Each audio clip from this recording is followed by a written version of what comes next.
Menurut riwayat yang masyhur mencatatkan bahawa orang-orang yang turut terlibat dalam penyebaran fitnah itu juga adalah Mistah bin Usasah, Himnah binti Jahsh, bukan binti, dia perempuan, dan Hasan bin Sabit. Mereka semua telah dihukum dengan had qazaf dengan 80 kali sebatan. Mereka bertaubat dan mudah-mudahan Allah Subhanahu wa taala mengampuni mereka. Walaupun mereka terlibat dengan konspirasi ini, kerana apa? Mereka termakan, mereka dihukum qazaf 80 sebatan sebab tuduh orang berzina tak bawa saksi. Namun kat ujung tu mereka bertaubat, dan taubat mereka diterima oleh Allah Subhanahu wa taala. Yang terlibat 3 orang ni ialah sahabat. Sahabat ni apa sifat sahabat?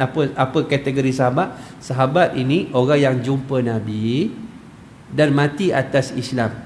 Tak kira kecil, tak kira besar, tak kira muda, tak kira tua, tak kira laki-laki dan perempuan. Sebab sifat sahabat radhiyallahu anhum wa radu'an. Allah redha pada mereka dan mereka redha kepada Allah Subhanahu wa taala. Sebab tu tak boleh memaki sahabat Nabi, tak boleh menghina sahabat Nabi. Kerana apa? Dia golongan yang sangat mulia yang dididik oleh Nabi sallallahu alaihi wasallam. Manakala Abdullah bin Ubay yang merancang konspirasi fitnah ini tidak dikenakan had. Mengapa beliau tidak dikenakan had qazaf, sedangkan dia yang mempelopori cerita bohong itu?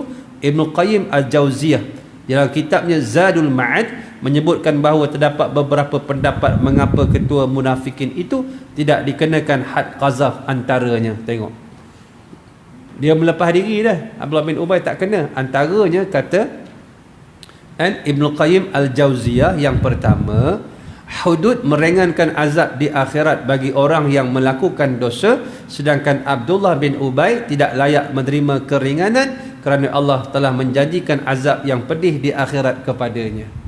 Kan? Jadi maknanya dia terlepas kat dunia kerana Allah nak bagi azab yang lebih besar di akhirat. Itu antara hikmah dia. Antara hikmah dia.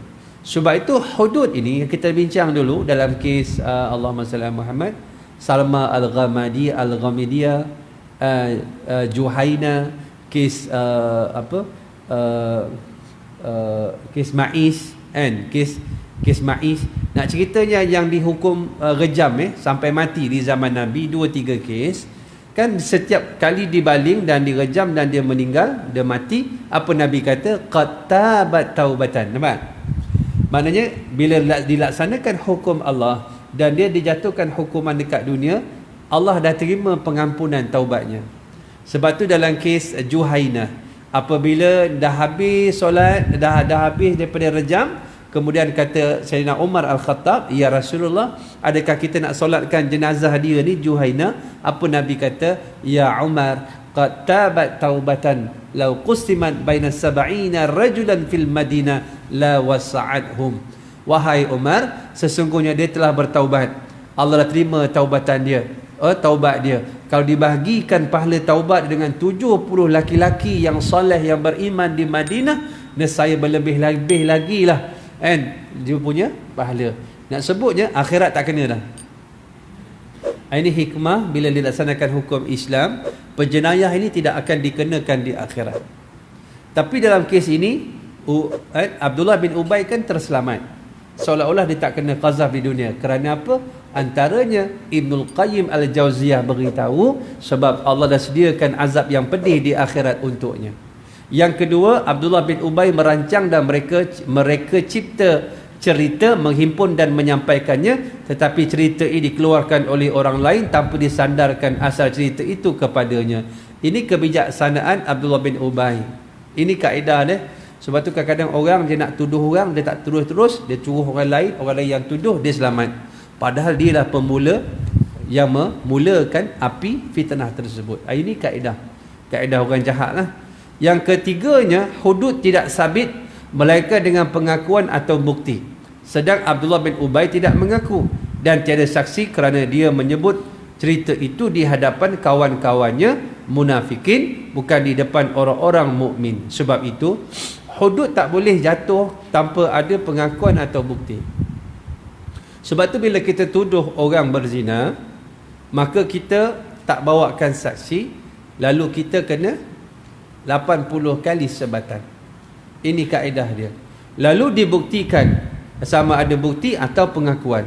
Adapun Abdullah bin Ubay, dia tidak mengaku dia yang membawa cerita ni, tapi dia tunggu dah. Sebab bila baliknya cerita, Rasulullah balik sampai Madinah, Siti Aisyah tak ada.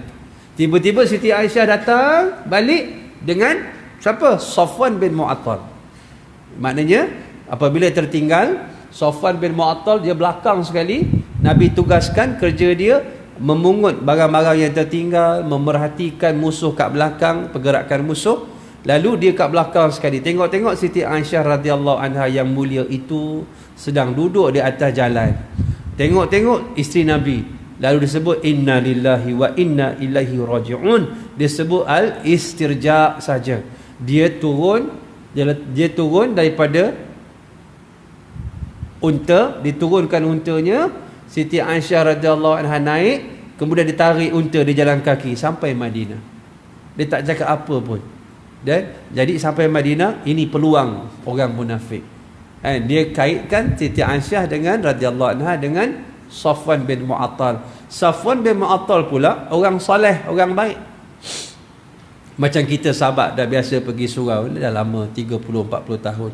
Tiba-tiba satu kes, ada orang luar bawa cerita, sahabat ni yang kita kenal 40 tahun baik ni, tiba-tiba ada skandal khaluan. Kita yang dah kenal 40 tahun tiba-tiba mempercayai orang baru yang kita kenal. Pelik tak? Ini program apa? Tanyalah ustaz ke ustaz tanyalah. Pelik lah, pelik lah. Sebab tu kita maknanya tak kenal lagi sahabat kita siapa. Macam kita suami isteri, orang bawa fitnah mengenai isteri kita, ataupun orang bawa fitnah tentang suami kita. Kita dah kahwin 40 tahun ni, boleh bergoyang rumah tangga dengan sebab satu cerita saja. Pelik tu. Maknanya hubungan kita ni tak kuat, dua suami isteri ni. Tak saling memahami, tidak saling kukuh mengukuh. Faham deh? Sebab itu, ini yang dibuat, yang berlaku pada zaman Rasulullah sallallahu alaihi wasallam. Jadi itu dia.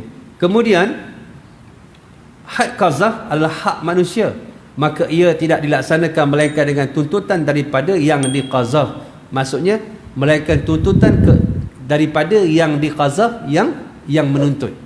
Maknanya orang tuduh seseorang, A tuduh B berzina. Kalau B minta agar A dihukum qazaf sebat, maka ada apa dia? Ada kes difailkan.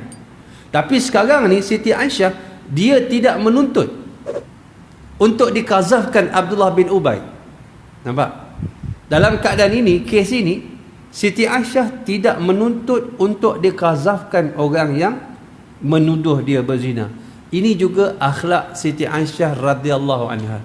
Tara begitu orang fitnah dia, dia tak menuntut orang tu agar dihukum. Subhanallah. Ini akhlak isteri Nabi SAW. Dia tidak dihukum kerana menjaga masalah yang lebih besar, sama dengan sebab dia tidak dibunuh walaupun terzahir. Apa dia? Terzahir walaupun terzahir nifak dan kata-kata yang mewajibkannya untuk dibunuh, iaitu maslahah menjaga hati kaumnya supaya tidak lari daripada Islam, kerana Abdullah bin Ubay merupakan pimpinan yang ditaati. Sekiranya ia dihukum, kemungkinan akan berlaku fitnah atau timbul kekacauan di kalangan mereka dan umat Islam. Kita faham Abdullah bin Ubay daripada mana? Daripada suku Khazraj. Ansar kan terbagi dua, satu Aus, satu Khazraj. Dan Abdullah bin Ubay merupakan pemimpin di kalangan orang Ansar. Orang Ansar tak tahu dia munafik. Dalam cerita ni, orang ramai tak tahu dia munafik tau. Yang tahu dia Rasulullah. Abdullah bin Ubay ini, orang tak tahu dia munafik. Tetapi Rasulullah yang tahu. Sebab itu, kalaulah kena pada Abdullah bin Ubay sesuatu, kabilah dia akan memberontak. Sebab dalam peristiwa fitnah ini, Abdullah bin Ubay telah mencetuskan kemarahan di kalangan Ansar.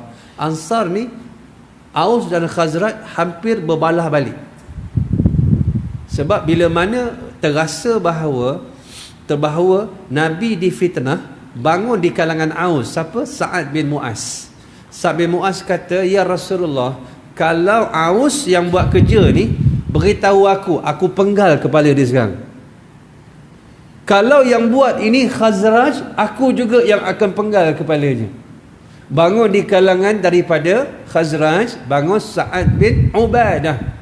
Sa'ad bin Ubadah daripada Khazraj. Bolehlah kau kata, wahai Sa'ad bin Mu'az, kalau kena kepada Khazraj. Tapi kalau kena pada Aus, kabilah engkau pun tak berani nak buat. Bila dia bangun ni nak berbalah Aus dan Khazraj. Sedangkan dalam Khazraj ada Abdullah bin Ubay. Faham tak? Jadi Abdullah bin Ubay ni tidak dikazaf. Antaranya hikmahnya tadi disebutkan yang kelima yang terakhir, kerana nak menjaga maslahah kabilah dia yang baik, yang beriman. Kalau secara zahir dia dihukum, yang baru Islam ni akan goyang imannya, kerana ketua mereka yang diangkat-angkat itu rupanya munafik. Tapi mereka tak tahu, takut-takut nanti bergoyang iman mereka